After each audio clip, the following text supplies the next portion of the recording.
જાણીતા લોક સાહિત્યકાર હકાબા ગઢવીનો અકસ્માત સર્જાયો. અકસ્માતમાં હકાબા ગઢવીની ફોર્ચ્યુનર કાર પાણીમાં ખાબકી. જોકે આ ઘટનામાં હકાબા ગઢવીનો આબાદ બચાવ થયો છે. રસ્તામાં સાપ આડો આવતા સ્ટેરિંગ પરનો કાબુ ગુમાવતા ઘટના સર્જાઈ. સુરેન્દ્રનગરના પીપળા અને બેસાબગઢ ગામ નજીક બની ઘટના સર્જાતા પાછળ ગાડીમાં આવી રહેલા મિત્રોએ હકાબા ગઢવીને હેમખેમ ગાડીની બહાર કાઢ્યા. જાણીતા લોક સાહિત્યકાર હકાબા ગઢવીનો સર્જાયો અકસ્માત.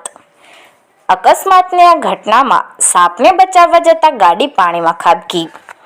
સદનસીબે કોઈ જાનહાનિ નહીં. હકાબા ગઢવીનો આબાદ બચાવ.